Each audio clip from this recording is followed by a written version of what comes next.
라디오 최경영의 최강 시사와 함께하고 계십니다. 네, 단일화 국민의힘과 국민의당 간 신경전이 뜨거운데요. 예, 주말 후보 간 단일화 담판 가능성도 제기되고 있습니다만 이준석 국민의힘 대표 모시고 직접 이야기 좀 들어보겠습니다. 안녕하세요. 네, 안녕하세요. 예, 이태규 국민의당 총괄 선대본부장과 왔다 갔다 공방이 좀 뜨거웠었는데 이게 어떤 내용이었습니까? 공방이 아니라 똑같은 얘기를 서로 하고 있죠. 네, 똑같은 얘기를 서로 똑같은 하는데 이야기였다. 제가 예. 그래서 이태규 의원이 한 말에 대해 가지고 네. 제가 사실관계를 다 설명하는 기자회견을 또 하지 않았습니까? 그럼 둘이 말한 내용에 차이가 별로 없어요. 그래요? 네. 그러니까 이준석 대표가 자신에게 합당 제안했고 이런 거죠. 근데 예. 합당 제안이 아니라 저는 이번에는 그러니까 저는 국민의당이 사실 선거 때마다 계속 단일화판을 거는 게 저는 되게 싫어한다고 몇 번 얘기했습니다. 그렇기 때문에 저는 이번에 만약에 어떤 출마 포기라든지 예. 이런 것이 있으면은 합당까지 가야 된다. 왜냐하면 작년에 합당을 추진하다가 합당이 중단됐잖아요. 선거 끝나고 합당해야 된다. 그렇죠. 예. 근데 저는 제가 선거 그 작년에도 합당할 때 보면은 당명 빼놓고는 다 국민의당 요구 조건을 들어주겠다고 했는데 국민의당이 합당 안 했죠. 지금 와서 보시면 그 의도가 뭔지 알 수 있을 겁니다. 대선 때 출마해가지고 다시 단일화 한번 해보겠다는 거였겠죠. 그러니까 그때 합당을 안 받았겠죠. 그런 것처럼 저는 근데 이게 반복되는 걸 원하지 않고 이제 좀 있으면 지방선거도 있는데 예. 그때 또 뭐 저는 정책과 비전을 얘기하는 걸 좋아하지 매번 국민들한테 뭐 단일화를 하느니 마느니 이런 얘기 제가 안 좋아하거든요. 그 국민의당 쪽에서 단일화를 가지고 계속 뭔가 거래를 하려고 했다 그런 말씀이신가요? 선거 때마다 이게 나오잖아요. 때마다. 계속. 그러니까 지금 이번 상황도 그러니까 국민의당이 지금 자력으로 어떤 선거에서든 예. 뭐 1등 후보를 배출할 수 있는 상황이 아니지 않습니까? 그러다 보니까 뭐 계속 이제 단일화를 하자는 이야기가 계속 나오고 예. 국민의당은 뭐 우리는 하고 싶지 않은데 주변에서 자꾸 하라고 한다 이러면서 단일화판을 걸었지만은 그런 이야기잖아요. 그게 무슨 소리입니까? 그게 내가 하고 싶지 않으면 안 하는 거고 하고 싶으면 하는 거지. 그 국민의당에서도 직접 뭐 어떤 접촉이 오고 그랬었어요? 아니죠. 저는 이렇게 말씀드릴게요. 예. 안철수 대표의 말만 갖고 제가 얘기하는 겁니다. 네. 본인이 단일화 없다 그랬다가 단일화 하자 그랬다가 또 단일화 결렬됐다 그랬다가 뭐 이러잖아요 지금. 네. 그거 다 국민의당에서 한 얘기입니다. 네. 안철수 후보가 하고 국민의당에서 한 이야기다. 그거 단일화 선언 누가 했습니까? 근데 성일종 의원은 5개 정도의 채널이 그리고 본인도 1개 정도의 채널을 가지고 그쪽과 접촉을 했다. 그렇게 지금 시인을 했었거든요. 우리 프로에서. 그 채널이 지금 와서 확인되는 거지만은 예. 후보가 전권을 주고 협상을 하라고 한 채널들이었냐. 그건 아니고 자발적으로 그냥 자기들끼리 가가지고 또 국민의당의 상대라고 하는 사람들도 자발적으로 자신들이 그냥 뭐 잘 좀 해보겠다고 그냥 이야기했던 내용들이지 지금 와서 뭐 전권을 가지고 간 공식 채널이 있는 건 아니지 않습니까? 그런데 국민의당 입장에서는 안철수 후보는 그때 그 일요일 날 기자회견을 하면서 단일화를 역제안을 했을 때 하도 주변에서 그 이야기를 하니까 이렇게 단일화 제안을 여론조사를 통해서 단일화를 하자라고 해서 기다렸는데 일주일 동안 후보로부터 윤석열 후보로부터 직접적인 아무런 말이 없었기 때문에 결렬이다. 그래서 나는 이게 훨씬 더 뭐랄까요 공식적이고 깨끗하게 뭐 단일화 관련해서 논의를 한 것이고 결국은 국민의힘이 단일화 결렬에 책임이 있다. 이게 이제 국민의당 쪽의 주장 아닙니까? 그런 주장에 대해 가지고 예. 선대본부장 권영세 의원과 예. 당대표인 제가 예. 경쟁 방식의 단일화는 없다. 경쟁 방식의 단일화는 없다. 여론조사를 통한 단일화는 없다. 그렇죠. 지금 후보 간의 경쟁력이 크게 차이나는 상황 속에서 예. 그런 걸 하면서 또 정책과 비전이 가려지고 그러면 득을 볼 사람은 이재명 후보밖에 없다는 것이 저 입장이고 그렇기 때문에 저희는 하지만 만약에 안철수 대표가 뭐 출마를 포기한다든지 하면은 그에 대한 적절한 예우를 하겠다가 공식적인 저 입장이거든요. 예. 뭐 저희는 입장을 얘기했는데 아무 답이 없었다고 하니까 황당한 것이고 네, 그러니까 저는 실제로 그러면은 자 그럼 예우가 무엇이냐에 대해 가지고도 이번에 이태규 의원이 갑자기 기자회견하면서 다 드러났잖아요. 저는 당대표로서 당대당 통합에 대해 가지고는 이러한 최대한의 예우를 할 생각이 있다고 제기한 것이고 저는 처음에 이제 그 안철수 대표 측의 인사가 2월 초에 아니면 안철수 대표를 후보 등록 전이죠. 그러니까 예. 2월 11일 전에 뭐 출마 포기를 하는 것을 추진하는데 거기에 대해서 대신 뭐 합당은 안 하면 어떻겠느냐 이런 얘기가 들어가지고 저는 그분의 메신저로서의 신뢰성을 뭐 의심하기 이전에 이런 대화는 내가 공식적인 채널로 답을 해야겠다 그래가지고 이태규 의원을 보자 그래가지고 나는 합당해야 된다고 생각한다. 그리고 합당을 하면은 이러이러한 조건이 적용된다라는 걸 전해준 거죠. 네. 결국은 지금 이준석 대표 말씀은 애우라는 이야기가 이제 대접 또는 다른 말로 하면 파이, 지분 이것을 국민의당이 속으로는 원했던 것이다. 아니죠. 저는 이겁니다. 지분 파이라고 이야기하려고 그러면은 예. 이런 겁니다. 예를 들어 보통 정당 간의 지분 합의라고 하는 거는 네. 예를 들어 지방선거를 앞두고 있으면은 지방선거에서 뭐 3대 7로 공천한다.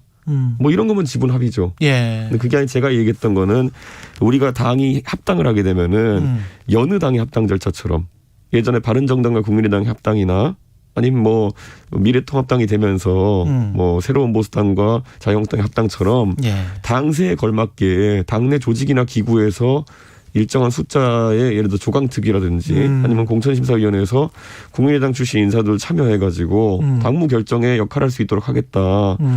그 안에서 만약에 국민의당 조강특위 위원들이 정말 합당한 인재를 제시하고 그분들이 또 경선 과정에서 당원들의 선택을 받고 그러면 공천할 수 있는 거지 뭐 지분을 나누는 거는 제가 생각하는 지방선거 공천 체제에서 불가능합니다.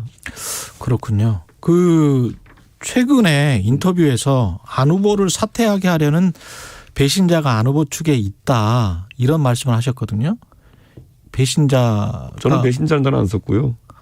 그런 단어 안 썼어요? 저는 범강과 장달, 미방과 부상이라고 했습니다. 네.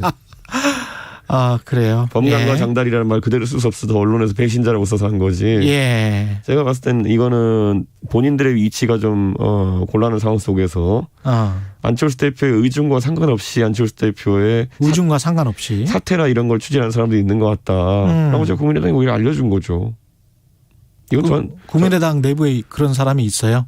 있으니까 제가 아까 말씀드렸잖아요. 저한테 네. 먼저 이제 연락이 한 달이 걸쳐서 와가지고 안철수 대표를 사퇴하고 예. 안철수 대표가 사퇴하고 합당은 추진하지 않는 방식이 어떻겠느냐 그래가지고 제가 그거는 노 이렇게 얘기한 거거든요. 그렇군요. 지금 현재 단일화 결렬의 책임은 누구한테 있다고 보십니까? 단일화 하자고 하고 단일화 결렬한다고 한 사람이 같은 사람입니다. 같은 사람. 네. 답이 없었다고 했는데 답을 한 것도 저희고 전화 드린 것도 맞습니다. 네. 아니 역으로 지금 현재 이제 여론조사나 뭐 이런 거를 살펴봤을 때 그냥 통 크게 이렇게 생각할 수도 있는 거 아니에요? 그러니까 여론조사를 그냥 받고 그러면 1등해서 그래서 지금이라도 그냥 이렇게 안전하게 이기는 게 낫지 않냐 이렇게 생각하시는 국민의힘 지지자들도 있을 것 같은데. 저는 모든 걸 투명하게 얘기하거든요. 예. 제가 얘기한 거에서는 하나도 변하는 게 없어요. 저는 경쟁적 단일화를 했을 때 예전에 서울시장 경선 때도 예. 경쟁적 단일화를 했을 때 나중에 국민의당 측에서 오세훈 후보의 생태탕 의혹도 꺼내들고 어떻게든 이겨보겠다고 굉장히 좀 저희가 봤을 때는 눈살 찌푸리는 판이 벌어졌거든요. 저희는 그런 걸 하고 싶은 생각이 별로 없습니다. 그렇군요. 네. 그리고 저는 뭐 이런 사안에 대해 가지고 예. 계속 이렇게 말이 커지는 것도 저희는 원하지 않고 예. 단일화에 대해 가지고는 지금까지 이제 공개된 거를 보면은 예. 저희는 상식선 이상의 합당인 시 예우를 얘기했고 네. 그리고 안철수 대표께서는 뭐 연락이 없었다고 하지만은 당 대표가 그런 이야기를 했을 정도면 연락이 있었던 거고 예. 그리고 또 권영세 선대본부장도 경쟁 방식의 단일화는 어렵다라는 얘기를 했던 것이고. 근데 이건 좀 이해했어요. 지금 말씀 들어보니까. 근데 이제 그 과정 속에서 이제 단일화를 제안을 했을 때도 그렇고 안철수 후보가 결렬 선언을 했을 때도 그렇고 결렬 선언했을 때 이제 SNS에 레알 크크 쓰셨잖아요. 결렬 선언했을 때가 아니라요. 네.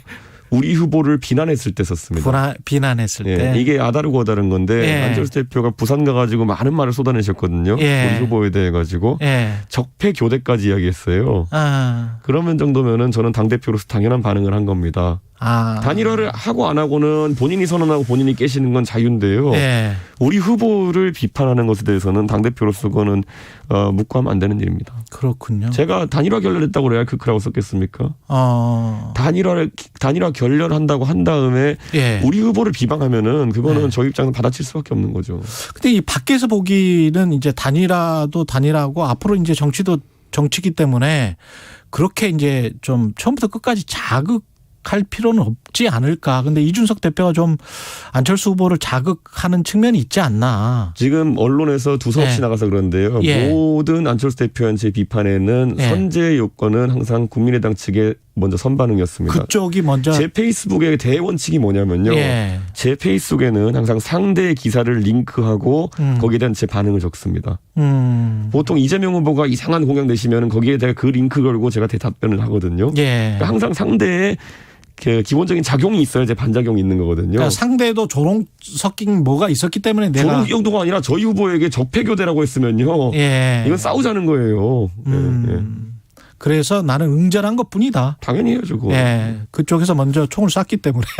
아니, 그러니까 이게 예. 두서없이 자꾸 막 이렇게 막 하는 게 아니라 예. 저는 정확히 시간관계 다 따져보시면 저는 항상 민주당에도 똑같습니다. 항상 예. 뭐가 나오면 거기에 반응하는 거지 제가 선제 공격하러 가는 경우 거의 없습니다. 제가 이재명 후보가 이상한 정책 내면 댓글 가러 가지 제가 뭐 먼저 가가지고 때리고 이런 거 없습니다.